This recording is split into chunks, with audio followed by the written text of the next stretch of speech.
Baik. Assalamualaikum warahmatullahi taala wabarakatuh.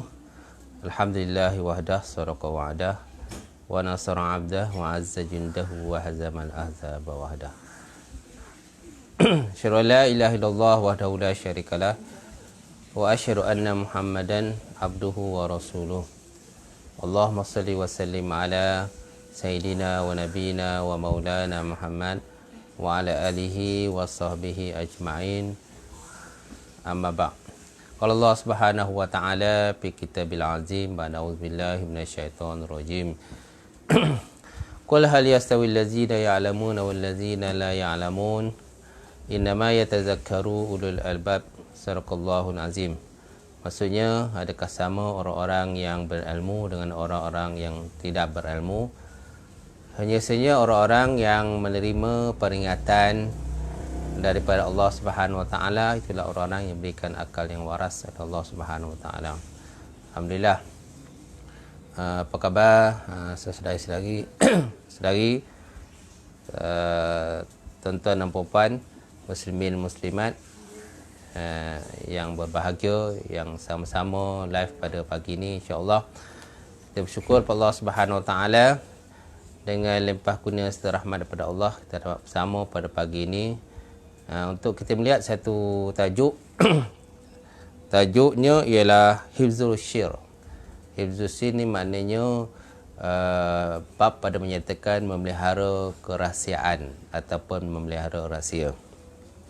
Allah Subhanahu wa taala menyebut dalam Quran dalam surah Al-Isra ayat 34, A'udzubillahi minasyaitonirrajim wa aufu bil ahdi innal ahda kana mas'ula.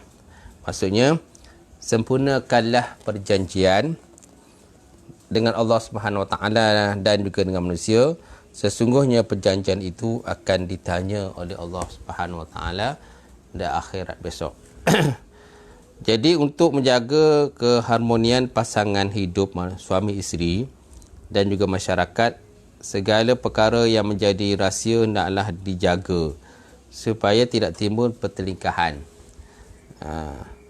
fitnah, permusuhan dan sebagainya akibat kebocoran rahsia tersebut. Jadi menjaga rahsia merupakan satu perkara yang sangat penting dalam kehidupan kita, apalagi kalau rahsia itu melibatkan hubungan suami isteri, melibatkan hubungan kekeluargaan ataupun melibatkan, kalau lebih besar tu melibatkan keselamatan negara lah. Contohnya Perdana Menteri ataupun Yang Tuan Agong kan diminta untuk menjaga kerahsiaan negara.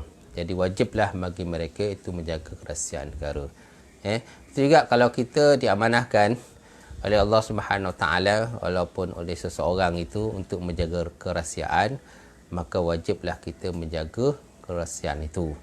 Kerana kalau kerahsiaan itu terbocor dan sebagainya, maka ianya akan diketahui oleh musuh ataupun oleh seseorang yang tidak amanah, yang mungkin akan menyebarkan rahsia itu kepada orang yang lain. Dalam perbincangan kita pagi ini, kita melihat satu hadis, satu ataupun dua hadis Rasulullah sallallahu alaihi wa ala alihi wasallam. Mudah-mudahan dengan hadis yang kita baca pada pagi, kita akan dapat manfaat kita bersama, insya-Allah. Hadis yang terima daripada An Abdullah ibn Umar radhiyallahu taala anhuma anna Umar radhiyallahu taala anhu hina ta'ayyamat bintuhu Hafsah qala laqitu Utsman ibn Affan radhiyallahu taala anhu fa'aradtu ilaihi Hafsah faqultu in syi'ta ankahtuka Hafsah ibn Umar qala sa'anzuru fi amri falabistu layali summa laqiyani faqala qad badali alla atazawwaja yaumi hadza.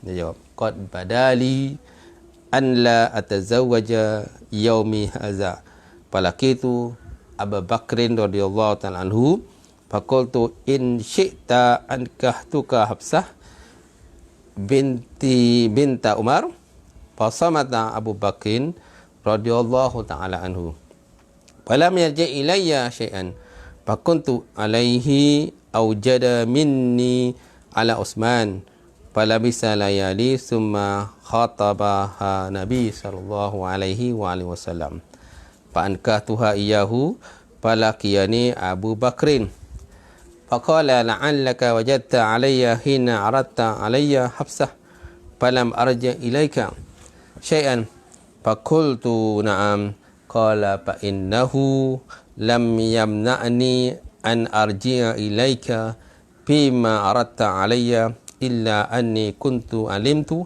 anna Nabi sallallahu alaihi wasallam zakaraha falam akun la ufshiya sirra Rasulillah sallallahu alaihi wasallam walau tarakaha Nabi sallallahu alaihi wasallam laqabiltuha. Hadis riwayat daripada Imam Bukhari. Maksud daripada hadis ini terima daripada Abdullah Ibnu Umar radhiyallahu ta'ala anhuma.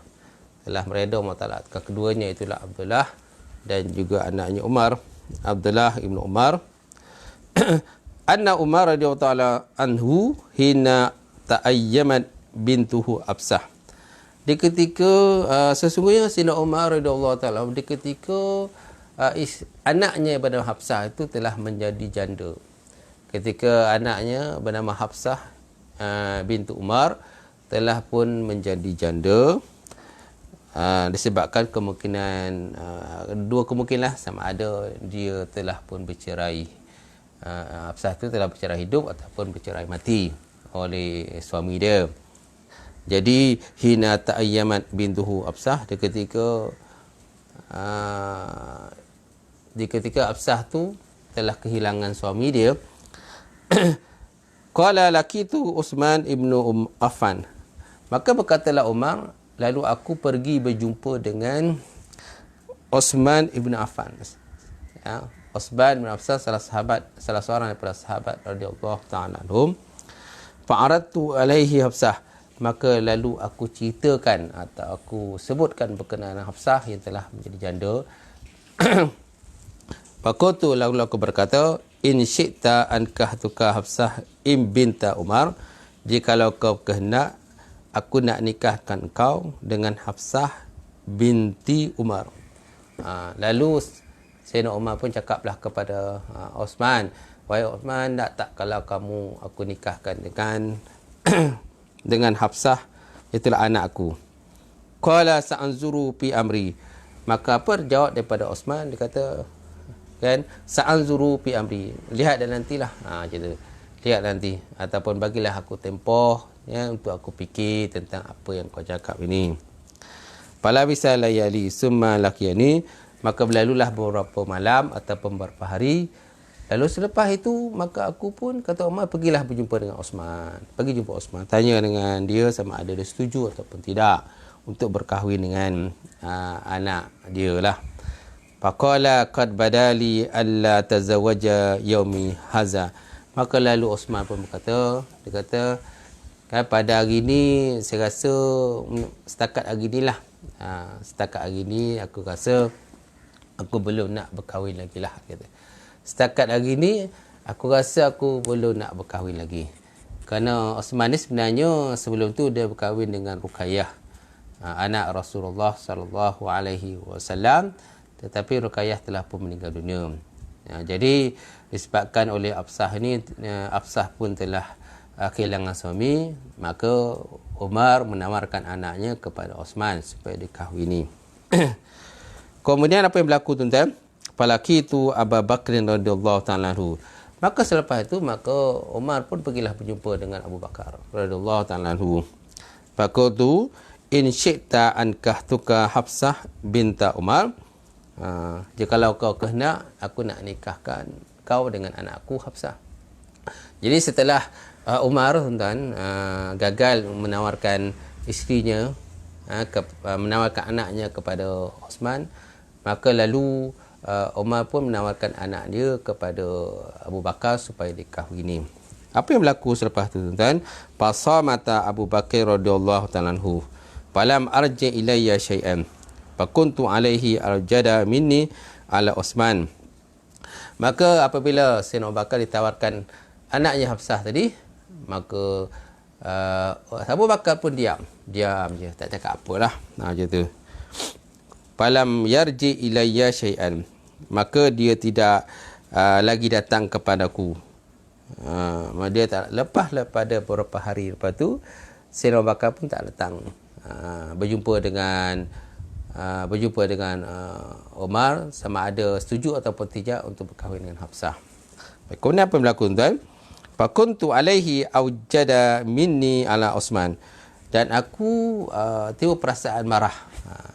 Umar kata aku timbul perasaan marah diriku terhadap Osman, terhadap Abu Bakar.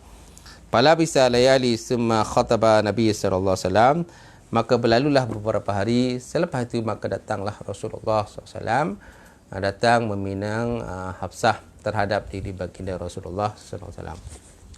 Jadi tuan-tuan, Osman telah pun menolak tawaran daripada Umar untuk berkahwin dengan anak dia Hafsah. Kemudian Abu Bakar pula diam.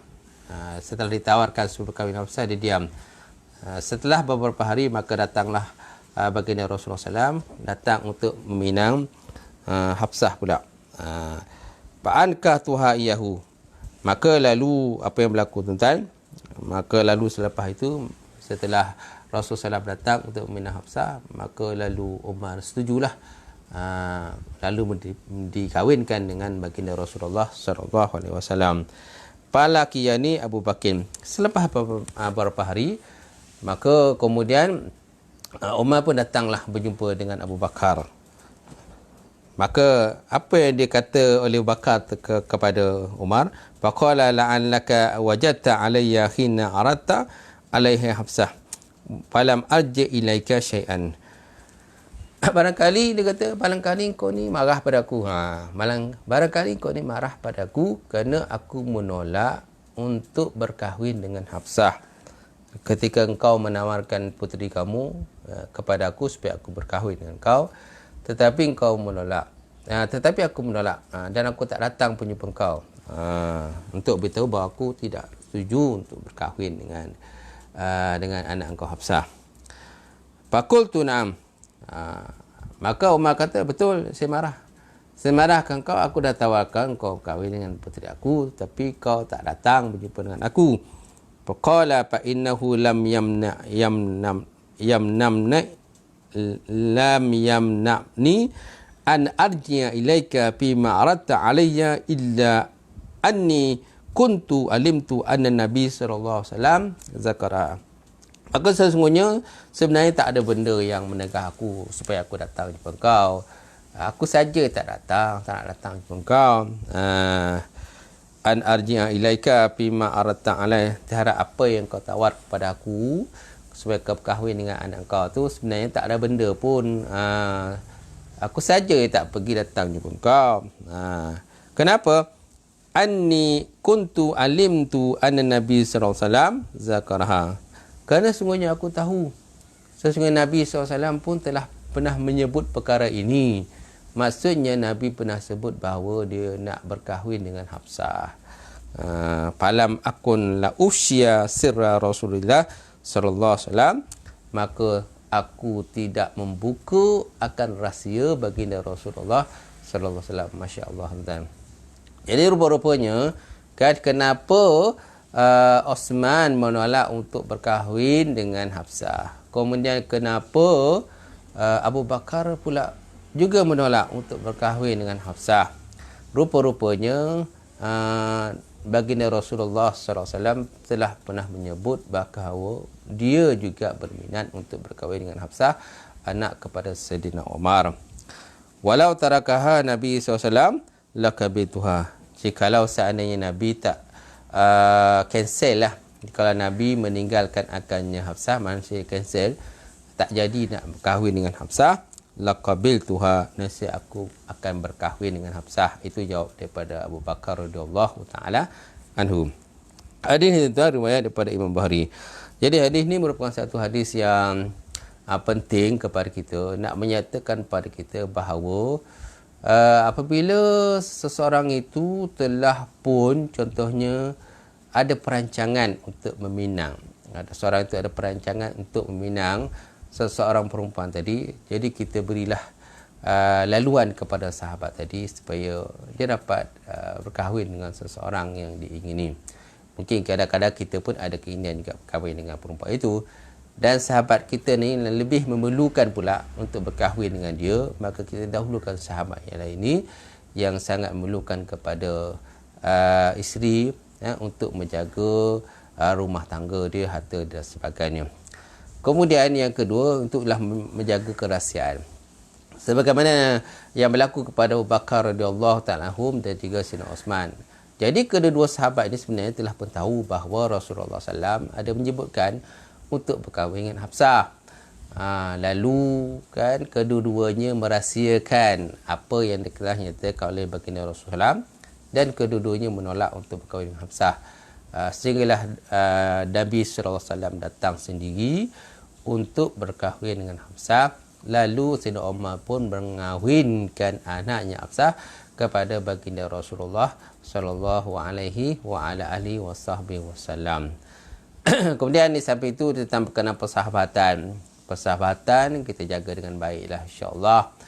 Yang mana sahabat tadi kan telah menjaga persahabatan mereka kan, dan mendahulukan sahabat-sahabat yang sangat memerlukan kepada isteri dan sebagainya. Baik.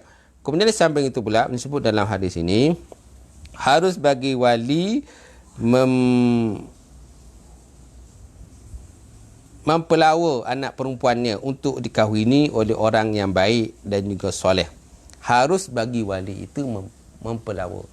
Apalagi wali ini tarafnya contohnya wali mujbir, contohnya ayah ataupun datuk. Ayah dengan datuk ini mereka ada kuasa untuk memaksa anak perempuan mereka atau cucu mereka untuk berkahwin. Tetapi sebaik-baiknya seorang ayah ataupun wali yang taraf mujbir ini kan berbincanglah terlebih dahulu. Bincang terlebih dahulu dengan anak perempuan dia atau perempuannya, kerana yang nak berkahwin itu ialah anak. Bukan bapa yang nak kahwin, bukan atuk yang nak kahwin, tapi cucu yang nak kahwin. Jadi sebaik-baiknya walaupun taraf tali itu taraf wali mujbir kan, yang boleh memaksa anak dia berkahwin, tetapi sebaik-baiknya hendaklah dibuat perbincangan terlebih dahulu dengan anak yang nak berkahwin ataupun cucu yang nak berkahwin. Kemudian haram meminang orang yang pernah disebut-sebut oleh Rasulullah sallallahu alaihi wasallam. Haram meminang orang yang pernah disebut-sebut oleh Rasulullah SAW bagi orang yang mengetahuinya, dan haram meminang oleh orang yang telah dipinang kecuali telah ditinggalkan ataupun diberi izin oleh orang yang meminang. Ini pun berkaitan dengan hukum. Jadi antara hukum berlaku kalau seandainya baginda Rasulullah SAW tadi telah menyebut untuk berkahwin dengan seseorang perempuan pada masa tersebut, maka haramlah kepada para sahabat kan datang untuk meminang perempuan tersebut. Apalagi kalau zaman sekarang ni, kalau seandainya seorang perempuan itu telah pun dipinang oleh seorang lelaki, dah masuk angkatan meminang kan, dah buat perjanjian dan sebagainya, maka haramlah kepada kita untuk masuk meminang seorang mana-mana perempuan tersebut. Kemudian wajib menyimpan rahsia dan juga haram kita memekarkan rahsia, kerana menjaga rahsia satu perkara yang sangat penting, yang kadang kalau seandainya kita tidak jaga rahsia tadi, maka kita diakira orang yang tidak amanah kepada seseorang yang lain ataupun tidak amanah kepada Allah Ta'ala dan juga Rasulullah SAW. Baik, kemudian kita masuk hadis yang kedua. Hadis kedua daripada Aisyah radhiyallahu ta'ala anhuma. Radhiyallahu ta'ala anha. Qalat kunna azwaja Nabi sallallahu alaihi wasallam indahu fa'aqbalat Fatimah radhiyallahu ta'ala anha tamshi ma tukhti'u masyi'atuha min misyati Rasulillah sallallahu alaihi wasallam syai'an falamma ra'aha rahaba biha wa qala marhaban ya ibnati summa ajlasaha an yaminihi an wa'au an shimalihi summa sarraha fabakat bukaan syadida falamma ra'a jaza'aha sarraha الثانية فضحكت فقلت لها حصك رسول الله صلى الله عليه وسلم من بين نسائه بالسرائر ثم أنت تبكي فلما قام رسول الله صلى الله عليه وسلم سألتها ما قال لك رسول الله صلى الله عليه وسلم قالت ما كنت لأفشي على رسول الله صلى الله عليه وسلم سره فلما توفي رسول الله صلى الله عليه وسلم قلت عزمت عليك بما لي عليك من الحق لما حدثني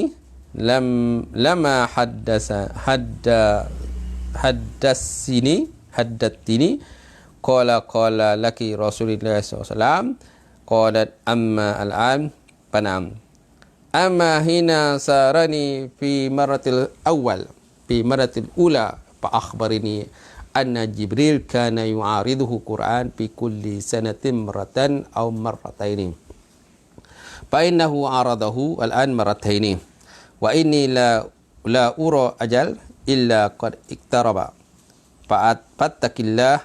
فاتق الله واصبري فإنه نعم السلف أنا لك فبكيت بكائي الذي رأيتي فلما رأى جزعي سارني الثانية فقال يا فاطمة أما ترضين أن تكوني سيدة نساء المؤمنين أو سيدة نساء هذه الأمة فضحكت ضحيكي الذي رأيتي متفق عليه وهذا لفظ مسلم.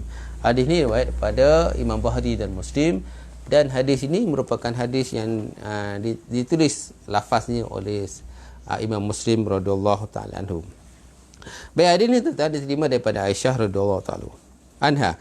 Qalat, berkata Aisyah, kunna azwajan Nabi sallallahu indahu. Pada satu hari tuan-tuan, isteri baginda Rasulullah SAW duduklah di samping baginda Rasulullah SAW. Faqabiltu Fatimah radhiyallahu taala tamshi. Maka aku melihat Fatimah radhiyallahu taala datang masuk untuk berjumpa dengan Rasulullah SAW. Ma tuqti'u masyiyataha min misyati Rasulillah sallallahu alaihi wasallam. Apabila dan puteri tadi masuk, Fatimah masuk, dan dia masuk dengan gaya berjalannya Rasulullah sallallahu alaihi wasallam. Jadi satu hari Nabi duduk bersama dengan isteri baginda Rasulullah. Maka ketika duduk tu, tiba-tiba datanglah Fatimah anak Rasulullah sallallahu alaihi wasallam masuk dengan gaya berjalan baginda Rasulullah sallallahu alaihi wasallam. Falamma rahaba biha, maka tatkala Rasulullah SAW dah melihat anaknya Fatimah masuk, maka Rasulullah memuliakan Fatimah, memuliakan Fatimah. Kan? Bagi dia mengalu-ngalukannya sambil berkata, marhaban ya ibnati, marhaban ya ibnati, selamat datang wahai anak perempuanku, selamat datang. Itulah ucapan seorang ayah kepada anaknya, itulah Fatimah radhiyallahu taala anha. Summa ajlasaha an yaminihi aw an shimali. Kemudian baginda Rasulullah mendudukkan Fatimah. Rasulullah ambil Fatimah, kan, didudukkan sama ada di kiri ataupun di kanan baginda Rasulullah. Jadi dalam hadis ini disebut an yaminihi aw an shimali, sama ada mungkin di kanan ataupun di kiri baginda Rasulullah SAW. Summa saraha babakat bukaan syadidan. Kemudian ketika Fatimah dah duduk tadi, maka Rasulullah pun tiba-tiba membisikkan sesuatu kepada Fatimah. Fabakat bukaan syadidan. Maka tiba-tiba Fatimah pun menangis. Bila dibisikkan sesuatu Rasulullah kepada Fatimah, maka Fatimah pun menangis. Kan? Falamma ra'a jazaha sarraha saniyah. Bila Rasulullah melihat Fatimah ni dia menangis, kemudian meraung pula, menangis dengan suara yang kuat. Kemudian baginda Rasulullah pun membisikkan perkara yang kedua pula. Fadhahikat, maka tiba-tiba Fatimah pun ketawa. Fatimah pun tersenyum ataupun Fatimah pun ketawalah bila dibisikkan pada Rasulullah kepada kali yang kedua. Jadi kali pertama dibisikkan, Fatimah menangis ataupun meraung. Kali kedua dibisikkan, maka Fatimah pun ketawa. Apa yang berlaku tu tak? Masya-Allah. Faqultu laha hassaki Rasulullah SAW min baini nisahi bisirari. Maka lalu Sayyidina Aisyah radhiyallahu ta'ala berkata, khassaki Rasulullah. Rasulullah SAW telah mengkhususkan kau ataupun Rasulullah telah memuliakan kau di hadapan isteri baginda Rasulullah dengan membisikkan sesuatu. Masya-Allah. Adakah orang kata isteri Nabi tak mulia? Mulia. Kan Aisyah mulia, Ruqayyah, Aisyah mulia, lepas tu Hafsah pun mulia. Tak, isteri baginda merupakan orang yang mulia. Kan? Nabi SAW membisikkan sesuatu pada Fatimah di hadapan isteri baginda Rasulullah SAW. Ini merupakan satu perkara yang menakjubkan. Khassaki Rasulullah SAW min baini nisahi bisirar. Rasulullah SAW telah mengkhususkan akan Fatimah dengan bisikkan sesuatu rahsia di hadapan isteri baginda Rasulullah SAW. Summa anti tabki. Kemudian aku melihat, kata Aisyah, aku melihat kau menangis. Falamma qama Rasulullah sa'altuha. Maka tak kala bila Rasulullah telah bangun, Rasulullah bangun dan beredar daripada tempat tadi, ya, sa'altuha, lalu aku pun bertanya dah kepada Fatimah. Kata Aisyah. Apa kata Aisyah kepada Fatimah? Ma qala laki Rasulullah sallallahu alaihi wasallam. Apa yang dikatakan ataupun apa yang dibisikkan oleh Rasulullah kepada engkau, wahai Fatimah? Qalat, apa jawapan daripada Fatimah? Ma kuntu la ufshiya ala Rasulillah sallam sirrahu. Aku tidak akan membuka sesuatu rahsia yang telah pun dirahsiakan ataupun dibisikkan oleh baginda Rasulullah sallallahu alaihi wasallam. Ini ayat pada kita tentang pentingnya menjaga kerahsiaan. Pentingnya menjaga benda-benda yang kita dibisikkan, kita kena jaga rahsia. Maka kita kena menjaga kerahsiaan apabila melibatkan keselamatan, kan, kawan kita, melibatkan keselamatan ahli keluarga kita, melibatkan keselamatan negara dan sebagainya, maka wajiblah kita menjaga kerahsiaan. Falamma tufiya Rasulullah, maka tak kala Rasulullah telah pun wafat, qultu azamtu alayki bima li alayki minal haq lamma haddastini ma qala laki Rasulullah sallallahu alaihi wasallam. Kemudian selepas Rasulullah dah wafat, maka Aisyah pun datanglah berjumpa dengan Fatimah. Aku berazam pada engkau supaya engkau berkata benda yang benar dan engkau ceritakan pada aku apa-apa yang telah pun diceritakan oleh Rasulullah SAW terhadap diri kamu. Okey, boleh tak kau ceritakan? Rasulullah pun dah tak ada dah, kan? Boleh tak kau ceritakan pada aku apa-apa yang telah pun dibisikkan oleh Rasulullah SAW dahulu? Faqalat amma al-an na'am. Maka Fatimah kata, kalau macam tu sekarang, okey, tak apa, saya boleh ceritakan. Amma hina sarani fi maratil ula fa akhbarani anna Jibril kana yu'ariduhu Quran fi kulli sanatin maratan marataini wa annahu aradahu al-an marataini.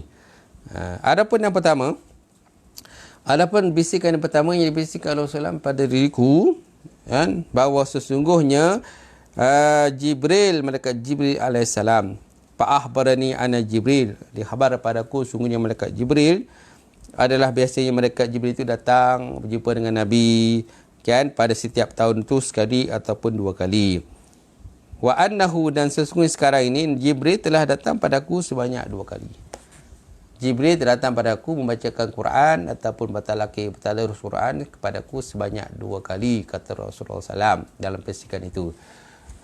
Maka Fatimah ceritakan bahawa Jibril datang berjumpa dengan Rasulullah SAW. Kebiasaan Jibril datang sekali ataupun dua kali. Jadi pada penghujung daripada hayat baginda Rasulullah SAW, maka Jibril datang sebanyak dua kali ke bertalaki membaca Quran dan sebagainya.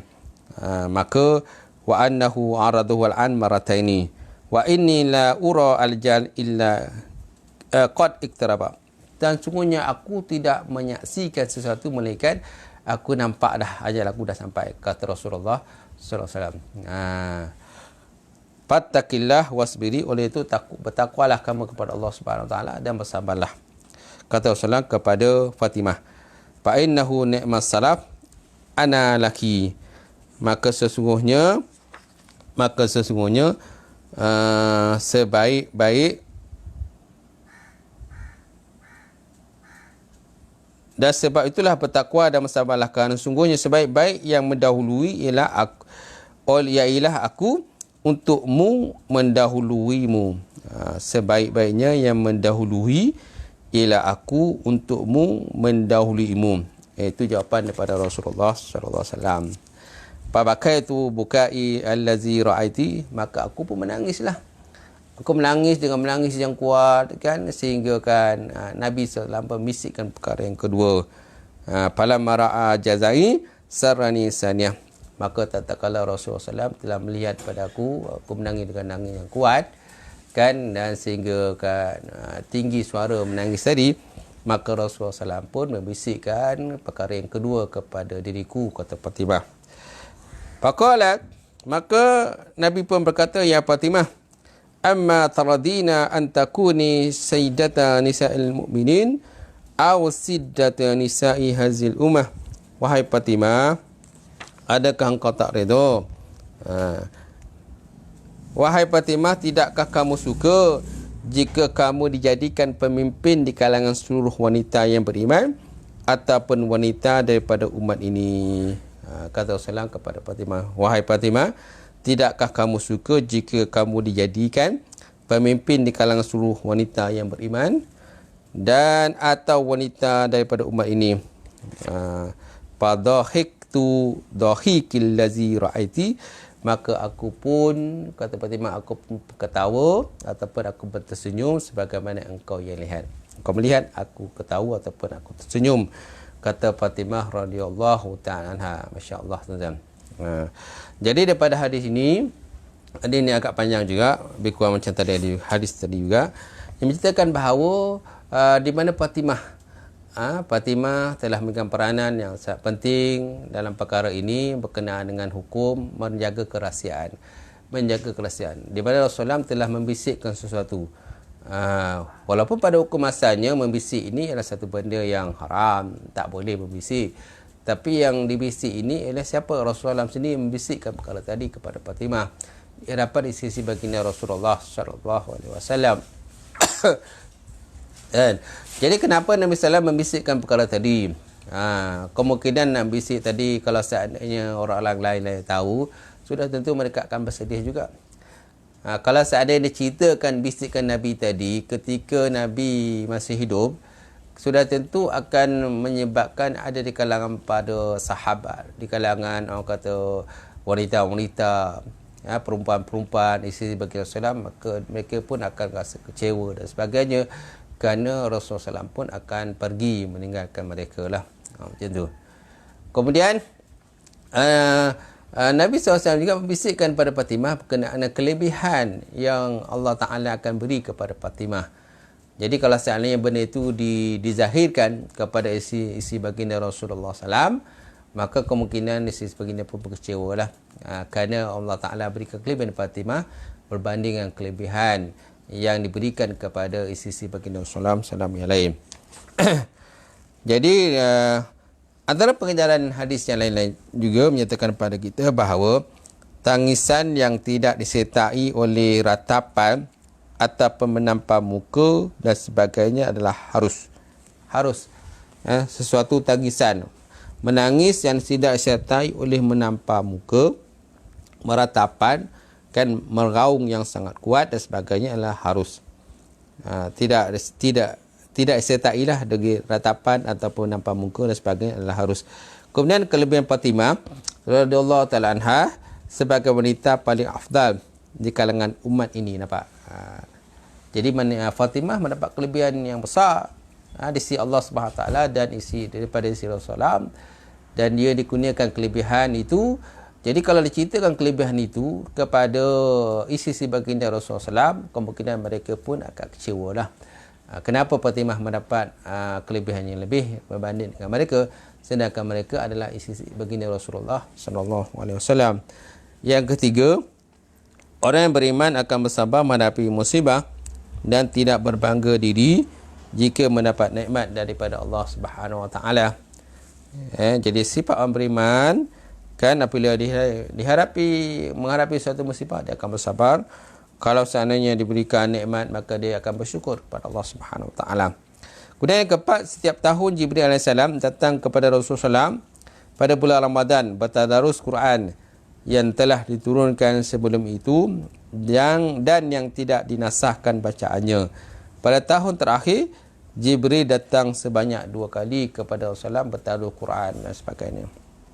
Yang kelima, orang yang tahu menyimpan rahsia, lebih-lebih lagi rahsia itu menyentuh peribadi seseorang, akan dipandang mulia oleh Allah Subhanahu Wa Taala. Itu pentingnya menjaga kerahsiaan ataupun amanah. Kalau seorang itu dah diberikan amanah, maka kita jaga amanah itu dengan baiklah. Macam tu. Baik, kemudian orang yang telah diamanahkan untuk menyimpan rahsia hendaklah bersungguh-sungguh menyimpannya sehingga diberi tempoh yang tertentu untuk membolehkan ianya disebarkan kepada orang lain ataupun umum, barulah dia boleh berbuat demikian. Macam tadilah Nabi SAW telah membisikkan kepada Aisyah, dan Aisyah menyimpan rahsia tadi, tidak ceritakan kepada mana-mana isi baginda Rasulullah ataupun mana-mana para sahabat, sehinggalah Rasulullah dah wafat. Kemungkinan besar bila Rasulullah dah wafat, maka Rasulullah kata, kalau aku meninggal, bolehlah ceritakan apa yang aku bisikan pada engkau. Itu sebabnya Fatimah, sesedari tuan-tuan dan puan, menceritakan perkara tadi kepada Aisyah. Kemudian yang ketujuh, umat Islam umat Islam dilarang bersifat suka mencongkel sesuatu yang menjadi rahsia kepada orang yang lain. Kita larang sama sekali untuk mencongkel rahsia sesuatu yang menjadi rahsia kepada orang lain, yang mungkin kalau seandainya dibuka rahsia tadi, mungkin akan menjejaskan kedudukan dan sebagainya. Baik, jadi tuan-tuan, sebenarnya banyaklah perkara-perkara dalam dunia ini yang perlu. Kalau begitu juga dengan suami isteri. Suami isteri kan haram seorang suami atau isteri tadi menceritakan akan kedudukan dalam rumah tangga dia, kecuali dengan orang-orang yang dipercayai untuk diceritakan. Contohnya dalam bab hubungan kata kelamin kan antara suami isteri. Benda itu hanya boleh ceritakan di hadapan hakim.